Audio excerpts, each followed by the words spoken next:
I think we have everybody here. Oh, I don't, yeah, I do see Mr. Sides. He's standing up. You hurry? I know. I need a motion to go into closed session, to prevent the disclosure of privileged student information pursuant to 115C 402 and FERPA 20 USC 1232G. Also to prevent the disclosure of privileged personnel information pursuant to Chapter 115C, Article 21A of the North Carolina General Statutes and Regulations. Also pursuant to North Carolina General Statute 143131 for the consideration of bids. Also to consult with our attorney pursuant to North Carolina General Statute 143-318 11A3 to consult with an attorney in order to preserve the attorney-client privilege between the attorney and the public body, which privilege is hereby acknowledged. And under North Carolina GS 143-318.10 and 11 to review minutes from prior closed session meetings. Do I have that motion? So moved, Mr. Chair. Thank you, Mr. Stewart. Do I have a second? I have a second. Mr. Martin? It didn't sound like your voice. All those in favor? Aye. Where are we going for closed session? Out.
And as soon as everybody gets settled down, I'd like to call for a moment of silence, please. Thank you.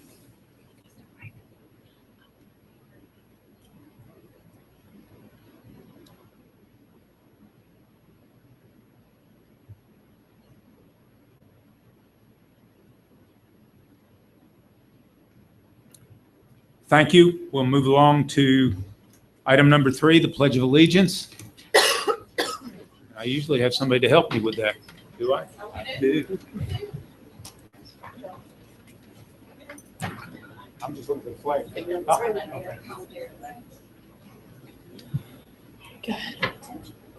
Attention, salute, pledge. I pledge allegiance to the flag of the United States of America and to the republic for which it stands, one nation, under God, indivisible, with liberty and justice for all. Thank you, sir. Let me come around that side.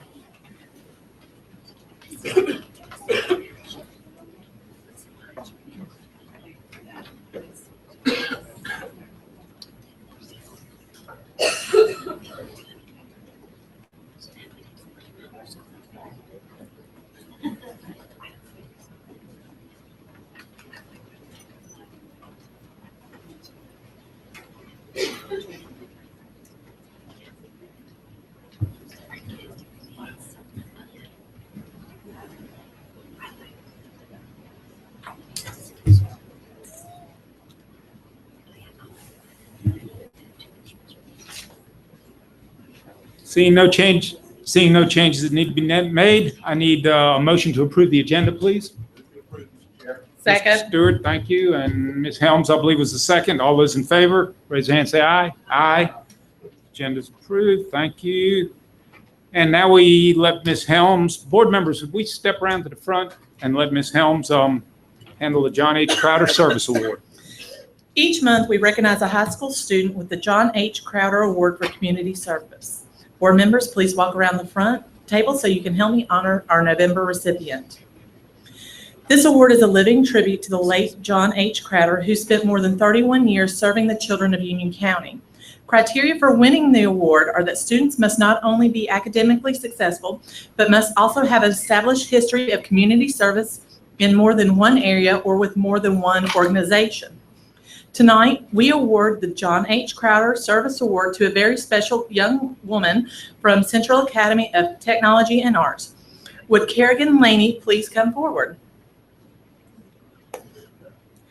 Kerrigan's principal, Kim Basin, says that she is an academically sound and compassionate student with an established history of community service who is willing to help her peers or strangers. For the past 4 years, Kerrigan has been involved with Hometown Heroes, a nonprofit organization that helps provide and financial assistance to the local children with terminal illnesses. As a Hometown Hero Junior board member, she has planned annual road tour kickoffs and has assisted with various other events. For more than a decade, Kerrigan has also volunteered at the downtown Monroe Christmas tree lighting, helped various businesses in whatever capacity that is needed. In addition, she has volunteered with Relay for Life, Bright Blessing, Loaves and Fishes, the Ron Nash charitable event, and as an assistant cheer coach. Kerrigan is a varsity cheerleader at CATA, as well as a CATA Student Council Spirit Leader.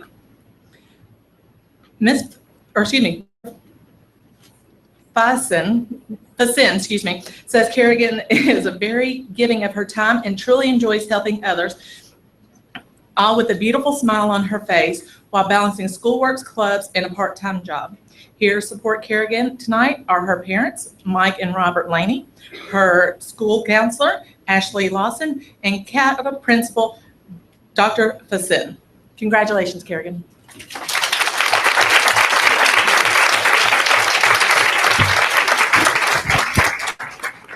Good evening, ladies and gentlemen. We're honored tonight to recognize 3 outstanding educators who are shining examples of why Union County Public Schools is considered a top school system in the state of North Carolina. First, we have Ms. Donna Podgorny, who was recognized in October as the 2015 Honorary Life Member for the Foreign Language Association of North Carolina, which is known as FLANC. This award is given to a longtime member who has made significant contributions to Flank and the teaching profession. Donna serves as Union County's World Language Instructional Content Facilitator, a position she has held for 10 years. Among her district-level accomplishments is the development of a common assessment for benchmarks and final exams in the district's World Language program. She has also worked at the state level on the World Language Essential Standards Writing Committee. Her hard work has resulted in the district receiving the Hanban Asia Society Confucius Classrooms Grant for the past 6 years and a U.S. Federal Language Assistance Program grant for the past 4 years. UCPS is the only member of the 100-member Confucius Classroom Network in the state of North Carolina. She was also named a 2013-14 Keenan Fellow of North Carolina, a prestigious fellowship that acknowledges the accomplishment of 30 to 40 educators in the state each year.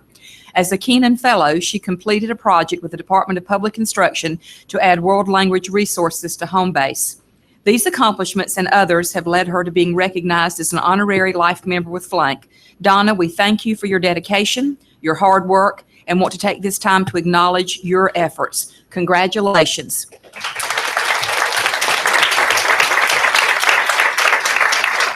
Here to support her tonight is Dr. Laurel Healy, the Director of Middle School Education and Staff Development, and I think Dr. Jones is sitting over there pretty proud himself. So, next, we have 2 exemplary administrators who were chosen last month as the best of the best in Union County. Would Parkwood Middle Assistant Principal, Mr. Brian Davis, please come forward? Brian was chosen recently as the Assistant Principal of the Year by his peers. He is beginning his 16th year in education and says seeing students being successful is a huge motivator and keeps him coming back to school every day.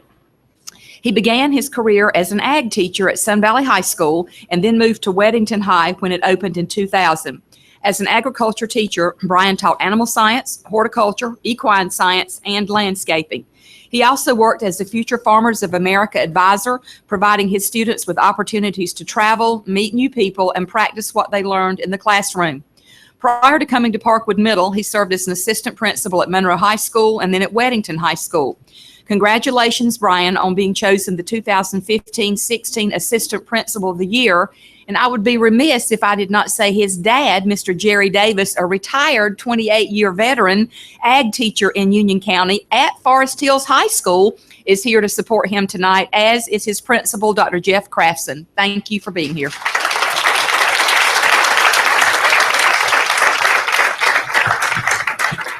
And last but certainly not least, we have our 2015-16 UCPS Principal of the Year, Mr. Scott Spencer, who is a 22-year veteran educator and currently the principal at Shiloh Elementary School.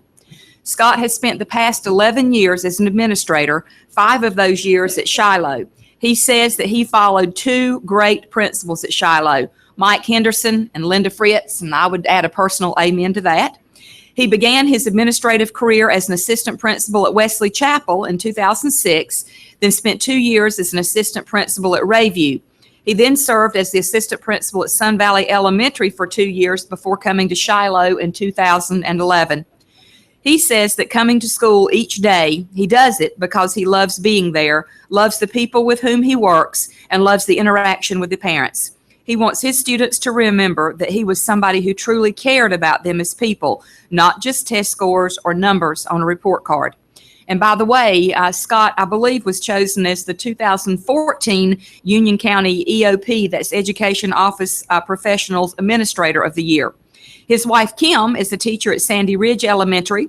His son, Jonathan, is a Marvin Ridge High School student, and his in-laws, Mr. and Ms. Golden, are here. All of them are here to support him tonight. And his daughter, Kaylee, a student at Marvin Ridge High, is not here because she has a cross-country dinner tonight, I believe. So, an engaged family, shall we say. Finally, if you are a staff member at Shiloh Elementary, would you please stand? We recognize that your support is integral also to this. So everyone here is to be commended. Thank you. Board members, that concludes our presentations.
Okay, ladies and gentlemen, we're up to item 7 on our agenda, which is the public comments. And we do have one public comment from our NCAE rep. My name is Belinda Goodman. I am speaking on behalf of UCAE. We're excited to continue our partnership with Union County Public Schools in honoring our educational support professionals. The annual ESP reception will be held on Thursday, November the 19th from 5 to 7 p.m. at the PDC. We would like to invite all the board members to drop in to help us say thank you to the people who work behind the scenes in our wonderful school system. In addition to the ESP celebration, another message that I have to share is thank you. We are grateful for the supplement pay raises that each of you worked for and voted for. Thank you, Dr. Ellis and cabinet staff, for making this a priority. We appreciate your support. Once again, we hope to see you on the 19th for our ESP appreciation event.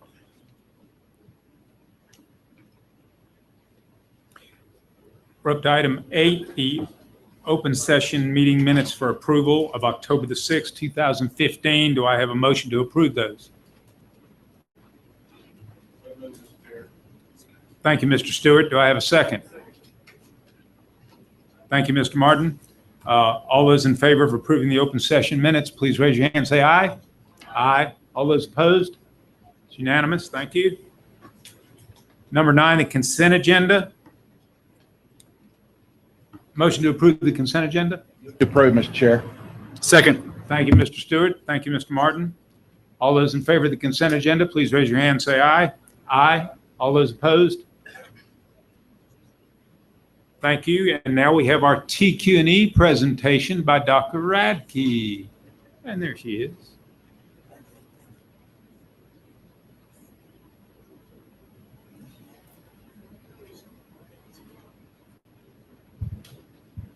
Good evening. I have the easiest job tonight in that I will just welcome you, and I'm glad to see all your shining faces. But here at East Union, we are all about students and teachers. And with that being said, I will hand this microphone to the most capable teacher I know, Ms. Bo Jennings.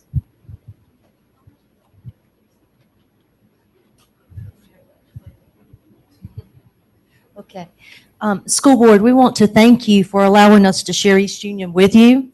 Our greatest attributes are our students and our staff. And here present with us, I have Miss Emma Starling. I have Mr. Sammy Segee, excuse me. I have Miss Nelson. I have Stephanie Alvarez. I have Miss Hall and Miss Dorian Brantley and Miss Jana Aldridge to share a little bit about East Union with you. As a student here at East Union Middle School, I learned academics, but I also learned the value of being a part of the community through service learning. The student body researches and MAID is aware of these situations or needs within the community, nation, and worldwide. We are then challenged to help through service, collection of needed items, and or money. Being aware of students and faculty with health issues, we raise money for the Cancer, Diabetes, and Heart Associations, the Hydrocephalus and Cystic Fibrosis Foundation. We also learned that we need to help those that cannot help themselves. So we learn about disasters, poverty, and dramas, and help groups such as Operation Reach Out, Christmas Bureau, Red Cross with Flood Relief, Help Crisis Pregnancy Center, Operation Christmas Child, Wounded Warriors, and special events for family crisis such as losing their homes, jobs, and/or loved ones. As students, we also learn ways to extend our community, partnering with nursing homes and visiting, laughing with the residents, and let them know how much they are valued and how special they are. We also sponsor a child in Colombia, South America through Compassion International. We have learned about his life and culture by exchanging letters. Through his experiences, we have learned how blessed we are and how much we have to be thankful for in our daily life.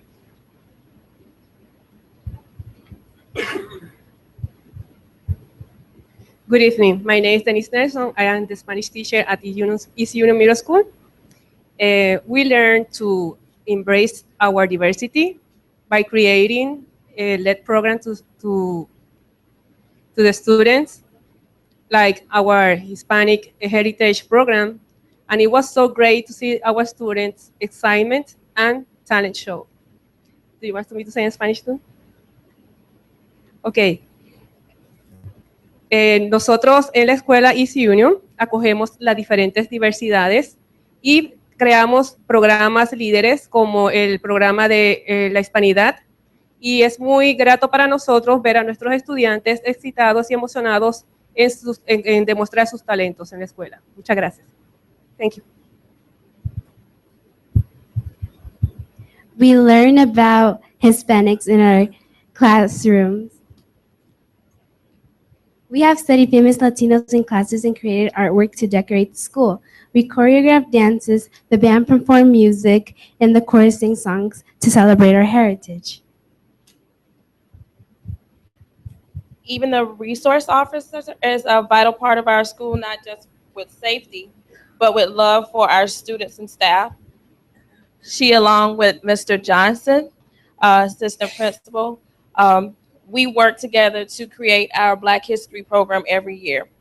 Not only celebrating our heritage, but we celebrate our school and its past here as a part of our community. We celebrate our students. We celebrate our members of the community also.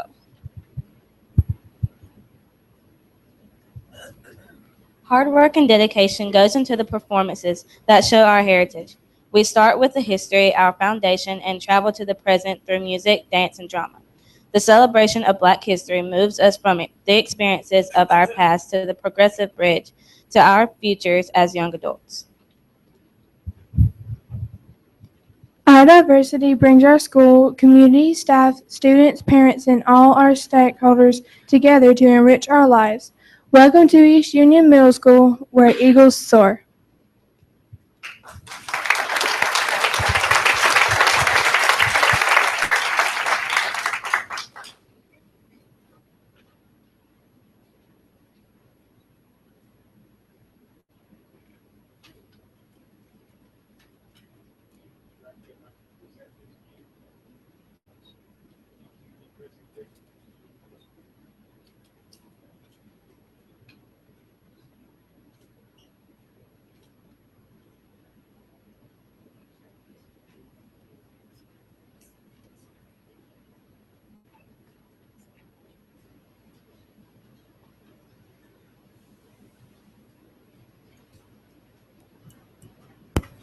And now we're at number 12, Superintendent's Report. Dr. Ellis.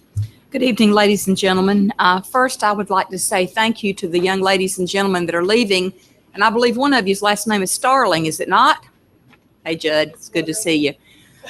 You guys did a wonderful, wonderful job. Thank you. And teachers, thank you for what you're doing. Much appreciated. This month, we have had a lot of meetings with stakeholder groups. I met with the teachers, the professional advisory group, and board members. I will tell you that one thing that is on the teachers' hearts is report cards going to 9 weeks as opposed to 6 weeks. We're doing some internal surveying, and we'll come back to you guys later on, but that is something that I've asked teachers, what can we take off your plates? The state and the feds have put so much more on. Is there something we can take off? And with the advent of Power School and parents' ability to check grades, that possibly we could go to 9-week grading periods. That is not a done deal, but we're going to be talking with different stakeholder groups to see if that is if that's viable. I met with principals today to have conversation, but that was part of our PAC conversation. I also met with our Student Superintendent's Advisory Council, which is comprised of about 5 or 6 students from each of our high schools, about the 3 good things going on in the school they saw from a county level and the 3 needs for improvement. Do you know what the best thing was? They can have their cell phones in the hallway. Hands down. The thing they want to see is final exams going away. Well, final exams are here because of the state and teacher evaluations, not because of Mary Ellis and the Union County Board of Education. But that is probably my favorite. Those are my favorite days of the year, working with those students. Just an awesome bunch of young people.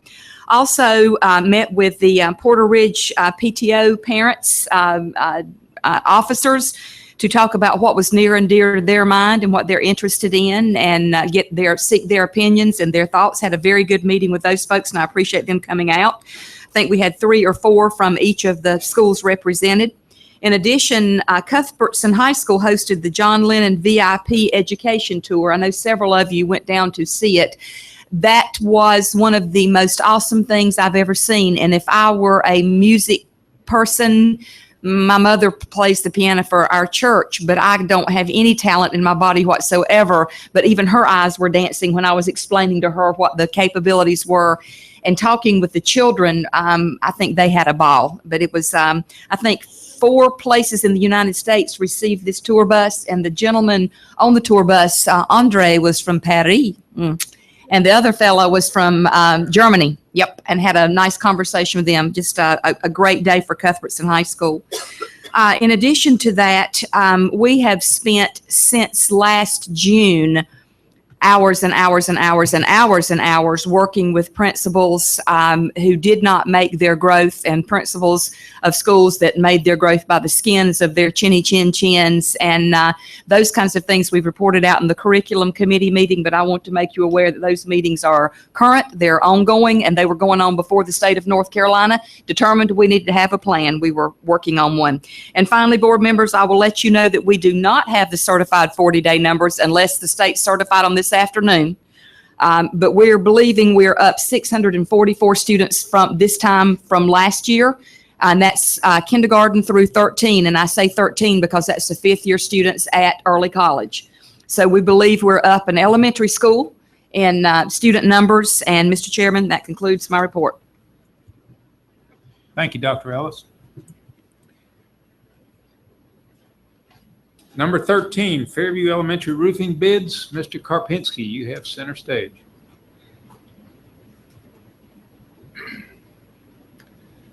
Good evening, board members. You have in your packet the Fairview Elementary roofing bids, and essentially this bid's coming to you in open session because it's over $500,000, as well as the fact that we would typically put it on the consent agenda, but there is a problem with this particular bid. The bid came in and it came in over budget. So the lowest responsive bidder is over budget, and therefore, since the county funds us by project, we do not have enough funds in this particular roofing budget to pay for it. So I can't pre-audit this particular contract saying that we have the money in the budget. Therefore, we'll have to go to the commission to get approval to free up some funds. So with that said, I'll turn it over to the Facilities Committee Chair, Mr. Stewart. Mr. Karpinski, clarification, this bid is good for how many days? 45 days. Okay, and we received it when? October 15th. Okay, so the clock's ticking. So, Mr. Chairman, on behalf of facilities, I would move that we approve this contract and ask that the commissioners address it at our joint meeting on the 10th so that we might expedite it before this quote actually expires. I'm afraid if we don't, we could see an increase in the cost. And is that the motion that came out of facilities? Yes. And we're not actually asking for additional money. We're asking to use some of the money that's locked up, that's part of savings from previous appropriations.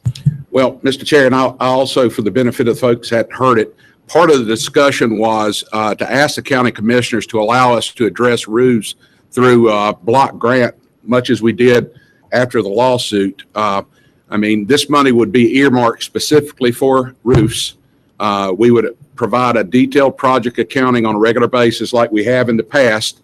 And it would eliminate a layer of bureaucracy that anytime we have problems with the roof being over budget, now we have to go through the bureaucratic process of approving it, sending it to the commissioners, and then coming back. But in the name of good government and efficiency, we would like the commissioners to go back to the block grant and allow us some flexibility in how we address roofs. This is no new money, and like I say, it's very transparent and highly accountable as far as the projects are concerned. So theoretically, we could get this a bid tomorrow, which would put it 30 days late by the time we get it here. And if it's 45 days usually on the expiration of these bids. Yes, sir, that's correct. And like I say, in the name of efficiency, number one, so that we don't have managers processing unnecessary paperwork, and number two, in the name of being expeditious in repairing school roofs, the block grant concept would allow Dan to go ahead and do what he has to do by statute and pre-audit certify these bids. We can't award a contract until he can pre-audit certify that the funds are there. And like I say, block granting it would give him some latitude as far as how this is approved. If we were on the block grant system now, Mr. Karpinski, would you be able to certify this bid? Absolutely. I would pre-audit it because we'd be able to have that flexibility, and that contract would be awarded tomorrow, and we'd be rolling on the project. Now this is going to delay the project. Well, we need to move forward, and I know in some of discussions, this is the TPO generation of roofs that we're addressing now. TPO roofs at the time when these schools were built, I think Fairview was the first, was supposed to be the latest and greatest cost-saving, most efficient thing ever made to put on a roof. Well, there were issues with the roofing system itself.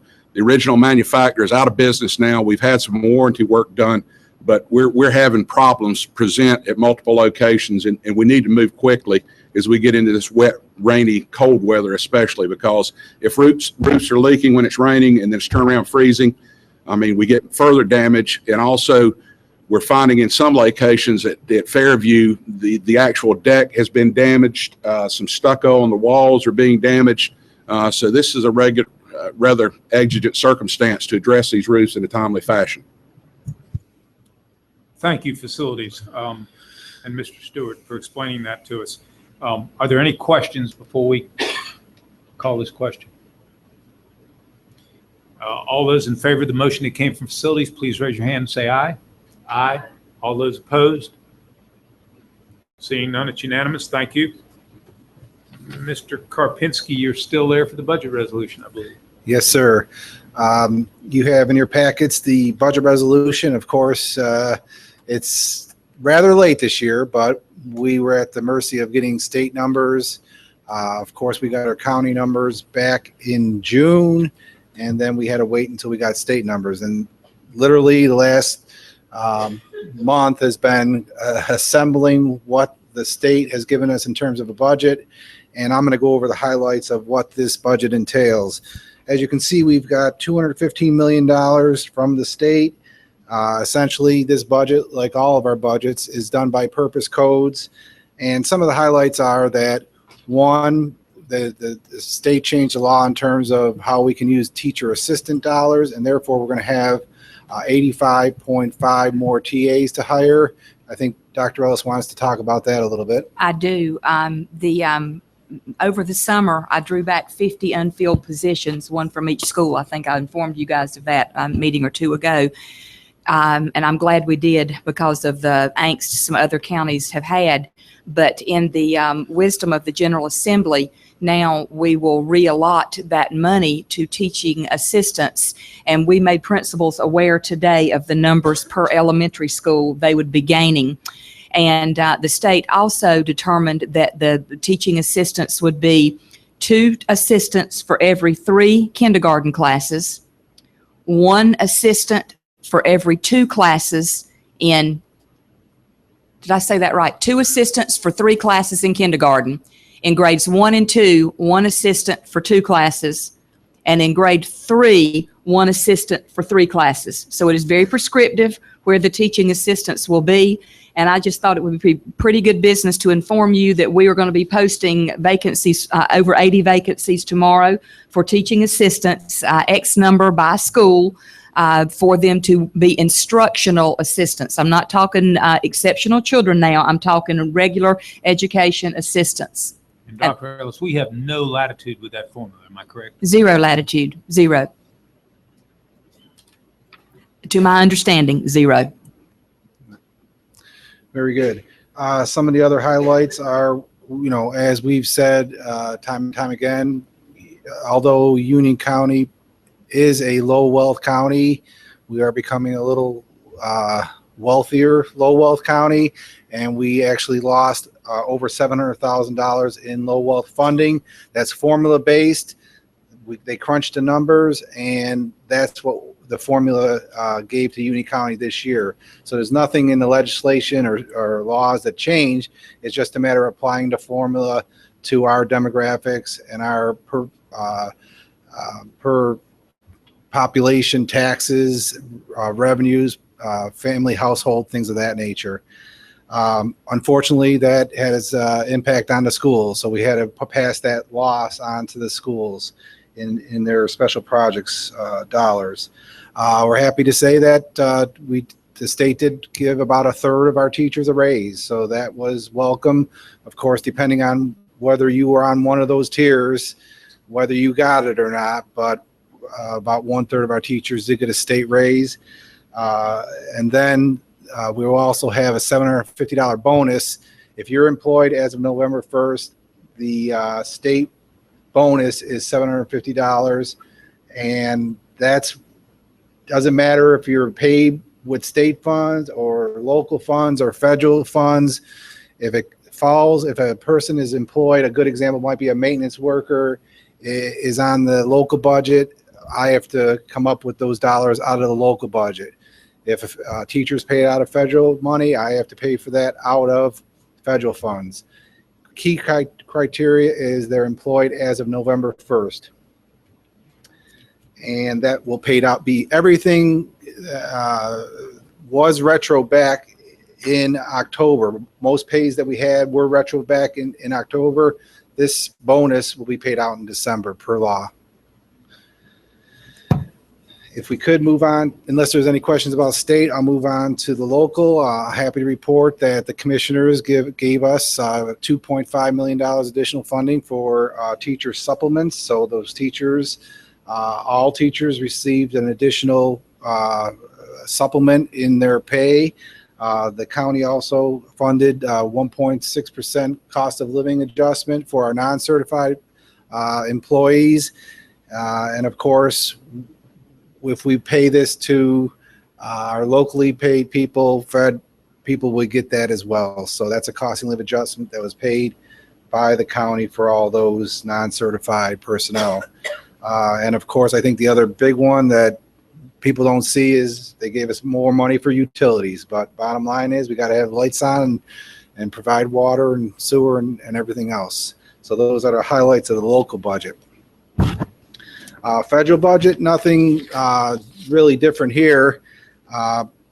Essentially, I'd just like to inform the board and the public that, a big number on this is unbudgeted funds of a little over $2 million. Well, why aren't they budgeted?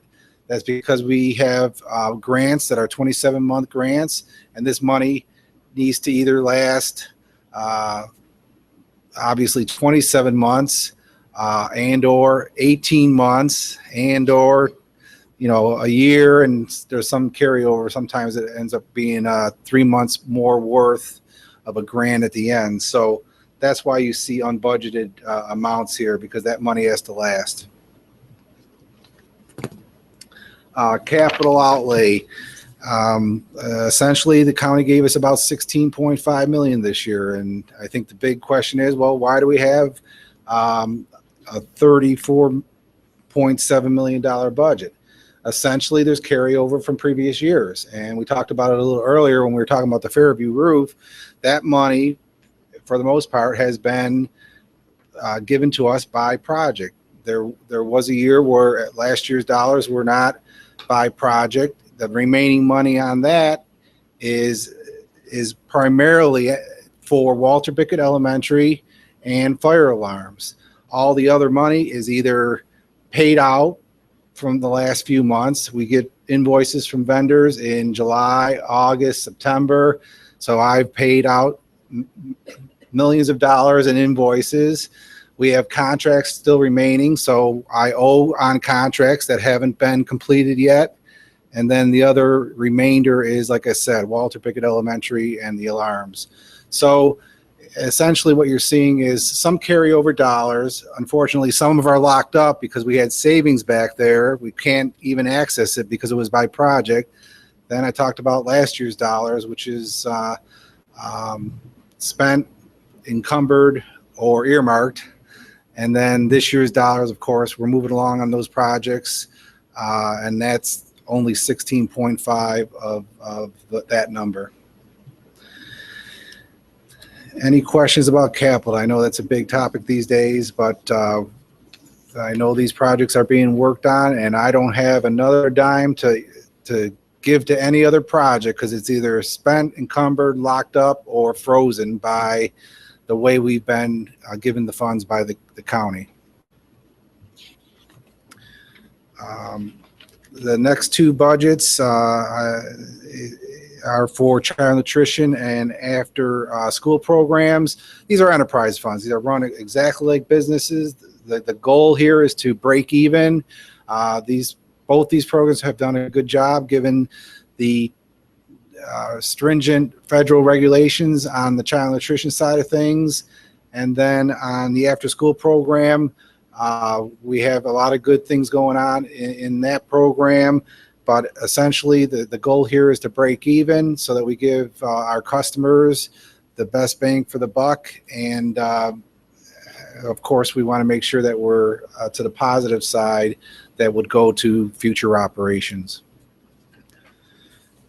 And then last but not least, if there's no questions about the enterprise funds, we have about $6.4 million in Fund 8, which is considered local dollars, and essentially programs that are non-general K-12 educations K through 12 education go through this budget. A few examples of what goes through that budget are NC pre-K funds.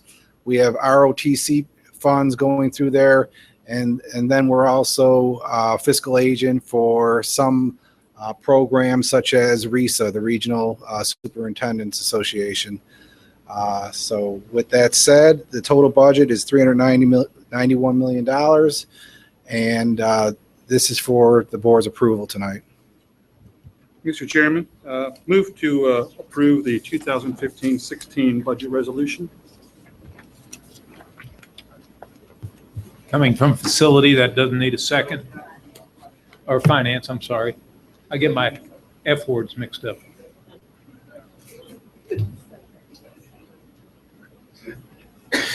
That is not coming out of finance. That's coming to you today. You do need a second? We do need a second. I'll second, Mr. Chairman. Thank you, Mr. Sides. Did you want to finish anything, Dan? No, sir. Okay. Anybody have any questions? Comments? Hearing none. All those in favor of the motion the way it stands, please raise your hand and say aye. Aye. All those opposed? Unanimous. Thank you. Thank you, Mr. Karpinski. Thank you. Now we have Ms. Morris and Dr. Jones with policies for review. Good evening, members of the Board of Education. We have several policies for you to review tonight. The first one is policy 1-4, board responsibilities. There are some changes in that policy that are related to statutory changes. We've also, just for your information, highlighted a phrase on page 3 of 5, and that's not for any change, but there was some discussion at a prior board meeting as to whether the attendance at the annual meeting for the School Boards Association counted against your allotments for board training. Yes, what she means is that darn nasty board chair caused some confusion. And I think I explained that to most of you. Thank you. Yes, so we just wanted to make it clear that that's already part of the policy and we didn't need to add it. But that won't, the highlighting will come off when it comes for your approval next month. If there's no questions, I'll move on to the next one. Okay. Ethics in the purchasing function, policy 2-17.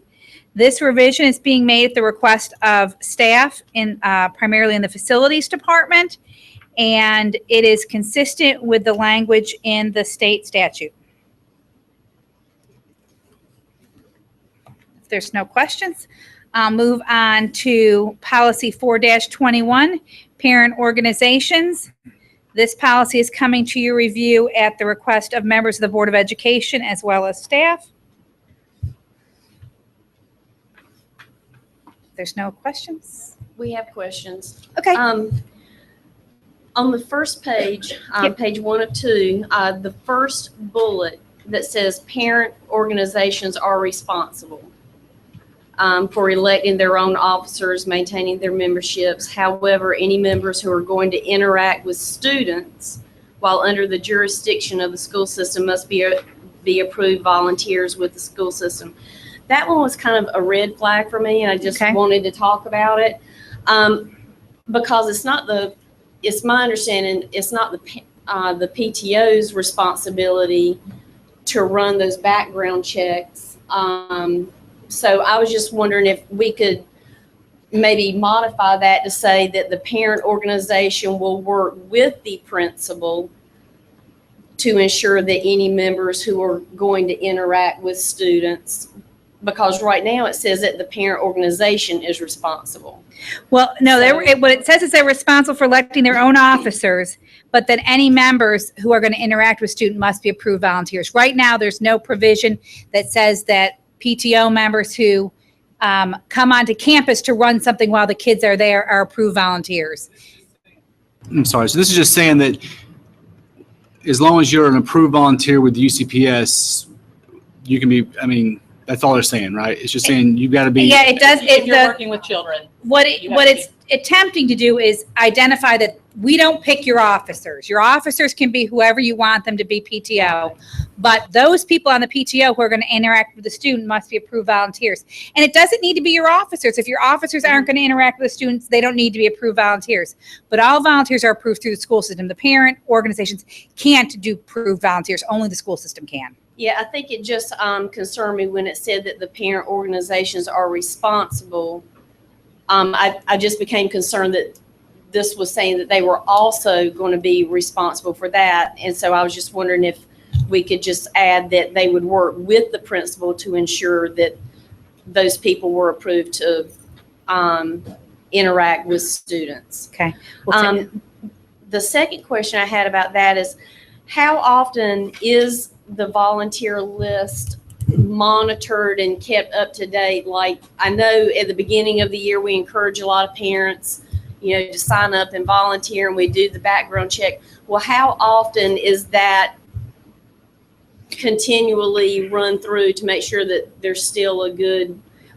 How often is it rechecked? Well, they go through the Guardian program, don't they, Dr. Clark? The Guardian program, all our volunteers as well as our employees are part of the Guardian program, which means we get nightly updates if anyone is charged with an offense. And you can also sign up to be a volunteer at any time. It doesn't have to be in the beginning of the year. So they're constantly being monitored. Okay. So a parent organization, let's say they were having bingo night or something like that, and someone showed up for bingo and wanted to volunteer or interacted with a student, the parent organization would not be held liable for someone being there and interacting with our students that shouldn't be there. The parent organization wouldn't be held liable. Well, they're responsible to make sure that anyone that interacts with students has been approved volunteer. So they're going to have to make sure that their roles and those that they allow to come are approved volunteers, because not all those activities have school staff necessarily there. So they're responsible for making sure if they're interacting with our kids, that those that do it are approved volunteers. But it's also the principal or administration's responsibility to advise if someone hits on guardian, if it's got to be. Once we learn of it, yes. Once we learn of it, yes. Absolutely. And HR makes, we contact the principal when we have a hit. Right. And if an approved volunteer loses their approved status, Human Resources contacts that volunteer directly by phone. Correct. As soon as we know, absolutely. On page 2, the very last statement that's in red, it says the superintendent shall grant or deny parent organizations approval to operate at each school. Parent organizations do not comply with board policies, may have approval to operate within the school revoked. Is this going to be done annually or how often?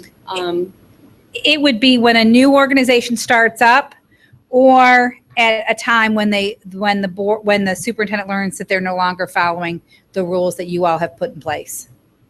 For example, we're looking for the audits under 421. We're working towards those. And when we find out something is not in compliance, when we find it out, discover it, and that's been recently some, that I will call the principal and say, got 2 options, get in compliance or we're not gonna operate. And that doesn't prohibit the parent organization from continuing to operate as a 501c3. It just means that organization can no longer use the name of Union County Public Schools or of one of the schools. Okay. It would mean they could no longer be the East Union Booster Club. And for the record, anyone that we've not found to be out of compliance, they've worked hard to get in compliance. It's never been a punitive thing to my knowledge. We've never removed one status. We've told some that if you don't get in compliance, we're going to, because they're breaking the law. Correct. So those were my 2 questions about that. And I did, just want to, clarify that as far as the volunteers and working with our students, maybe we word it so that the parent organization works in concert with our principal to ensure that happens. Okay. And we'll take that back to the policy committee because they're meeting in 2 weeks. Did I just hear that right? You're going to withdraw approval of that particular policy? These are only for review tonight. They're not for approval. And then what happens is that they come for review before you all first. They go back to policy committee again, and then they'll come next month for approval if the policy committee moves it forward. Any other questions on that one? Okay. Next one is registered sex offenders, 4-24. And the change on there is to comply with state law.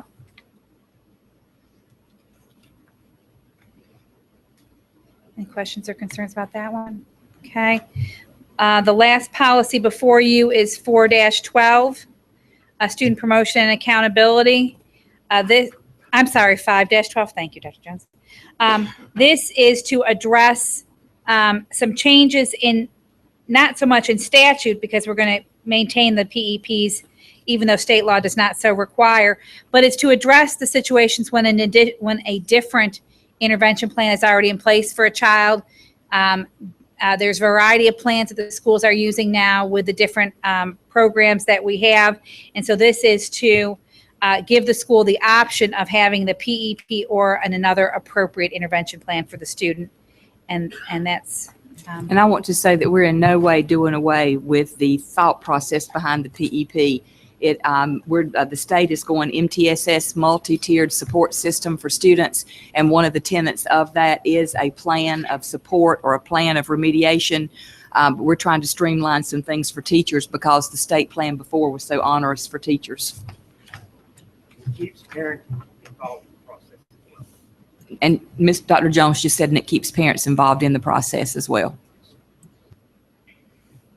Are any questions on that one? All right, that's all I have. Thank you. Thank you. Number 16, we have closed session decisions. We have I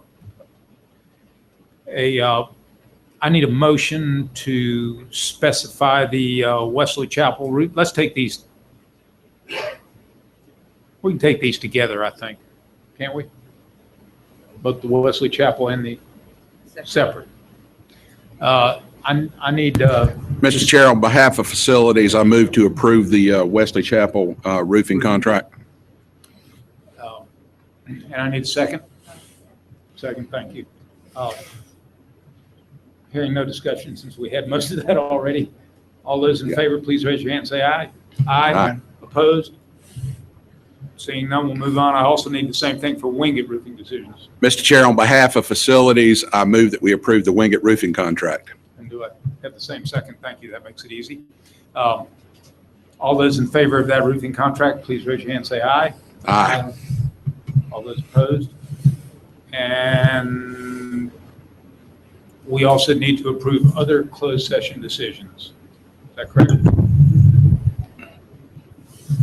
It wasn't. Got anything else?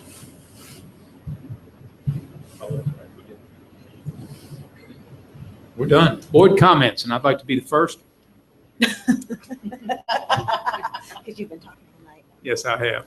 Trying to keep everybody else as quiet as I can. Please don't forget, November 16th, we have a field trip to the North Carolina School Board Association, our voting delegates and our alternate, if possible. I'd love for all of us to coordinate that and save the county a couple of dollars in travel expenses. Let's. If you wish, we'll be glad to secure a vehicle if everyone wishes to ride together. Yes, we'd like a limo, please. We will not be doing that. Hopefully. No. That will be great. I'll try to coordinate that with you, Yes, Dr. sir. Ellis, and get that out to the rest of us. I think, the other thing is I think you all received the agenda for the joint session on the 10th. I think that came through to everyone. If it didn't, go check your email. We do have a joint session. It starts at 6 o'clock. It will be at Porter Ridge High School. Dr. Ellis? Dinner will be served. The Culinary Arts Academy begins serving dinner at 5 for those interested. Dinner at 5.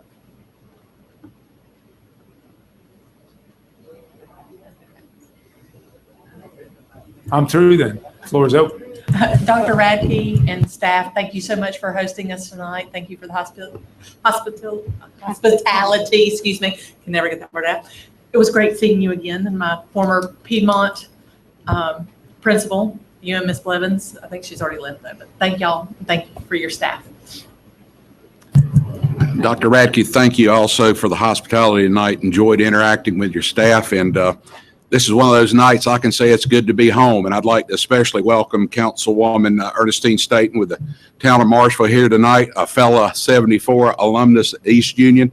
I was here for a couple of years, right up that hall at the top of the hill. Miss Karina F. Perry broke me of my wild elementary days and got me in the groove, and right through this wall here, Lewis Hicks was my favorite 8th grade teacher, and Mr. Wayne Smith was our PE teacher, and I'll never forget our principal, Mr. J.H. McAfee. James McAfee was a good man, and like I say, it's good to be home tonight. Good to be home. Thank you so much for having us.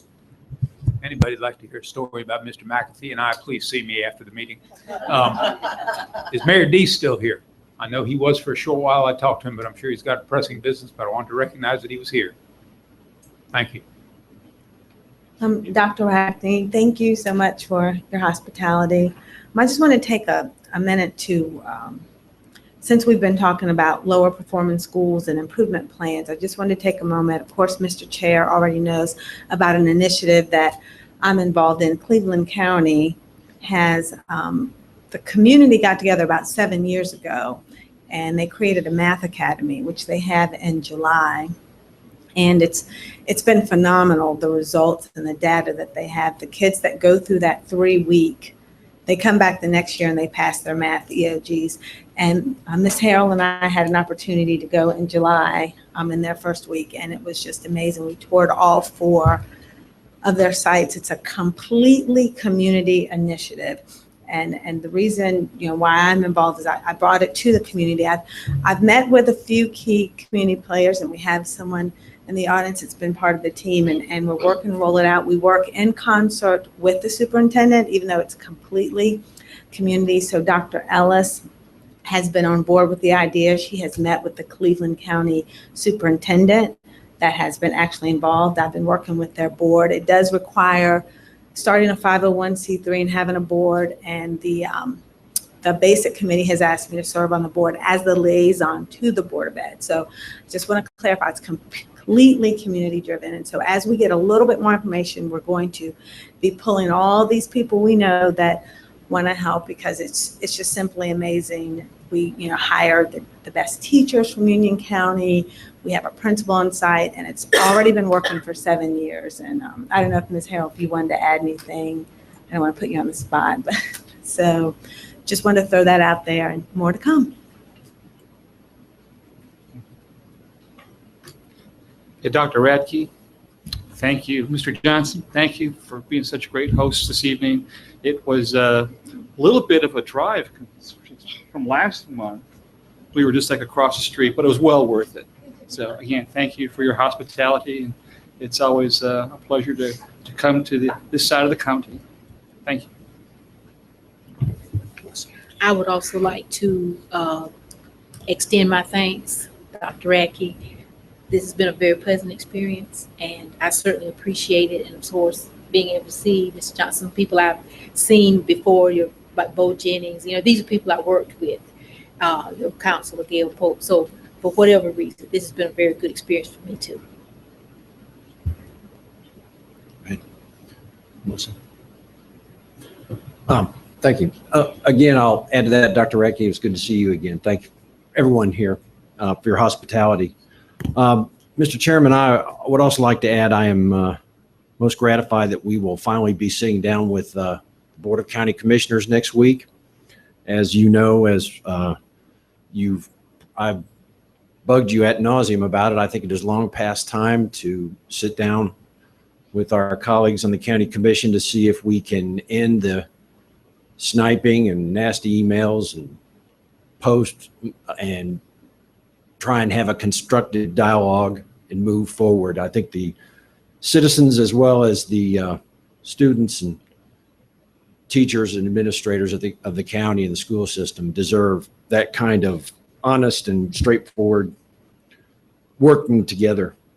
I also, this past week, Wednesday, had a most gratifying visit to Benton Heights Elementary School of the Arts. That is one of our 6 schools that are facing challenges moving forward, and also is listed on the first-year projects under the CCEP. And I can give you firsthand experience for those that haven't been there, that those projects are most worthwhile and needed. And I know the board is considered, because of other issues, postponing those improvements, as well as trying to look at funding emerging needs. But I can tell you that the priority is none less with the needs at Benton Heights, as the other project that we are looking at postponing the upgrades of the IP camera upgrades. And I must tell you that after talking to others, including other parents, that I think everyone would agree the security of our children, making sure that every possible avenue to maintain the safety of our children while in the custody of the school system is of the utmost importance. Also had a curriculum committee meeting which met with 6 of our challenge schools and the principals, and discussing their action plans. And I questioned each, basically, what can we do for you? Because we are all in this together. If there is one school that is not performing up to the standards set by the powers that be, then we are truly not successful. We have work left to do. So I'll go out on a limb for my colleagues to each of those principles that you do have the support of this board. We will not rest until we have exhausted every avenue to make sure every child in Union County Public Schools is afforded every opportunity to truly be prepared to succeed. And I think if you will stay tuned, there are some initiatives that are underway one of the real challenges I've noticed in drawing some conclusions from these 6 schools is community involvement and parental involvement. And I think that could be a significant help to some of the schools. Principal Treywick told me that they're having a book sale and they only have 3 volunteers, and they're kind of wearing those 3 volunteers out over and over. So we'll try and do something on that front as well, but we're going to get there. So again, thank you for your hospitality. Hope everybody has a good evening. Mr. Chair, Thank you. Yes. if I might, on behalf of facilities, let me address 2 things Mr. Sides pointed out. First, the IP backbone it's not a camera system that's on the budget this year. This is the actual computer infrastructure, the IP backbone that operates all our systems. The cameras are served by that, and we're looking into that and trying to expedite it. Benton Heights Elementary, we're seeing construction costs being projected at somewhere between $200 to $211 per square foot. Given the magnitude of that project, we do not have the funds to take it to bid, and we wouldn't want to tear into a renovation project, especially if we knew there may be other issues that arise and we're already short on funding. So those are the complications on those 2 things. I just wanted to make sure that we were clear on that. It's just not a matter of postponing for other projects, but there are other separate issues that will drive those matters. Well, I will defer to the facilities committee, but I just want to say that if items are set in the budget and they are vetted by the facilities committee initially in the budget and in the finance committee as part of the budget, I would hope that we could move forward on those projects. We're almost halfway through our fiscal year, so I hope we can work together, and hopefully this meeting next week will go a long way towards resolving or everybody getting on the same page as far as any funding issues, so we can move forward with these worthwhile projects. So I'll be glad to see that move along as well. Thank you. Let's move on to number 18, announcements. Does anybody have any meeting announcements? Facilities 11/24 at 07:30 will be in the boardroom at Central Services. Curriculum meeting will meet at Porter Ridge High School November 10th at 4:15.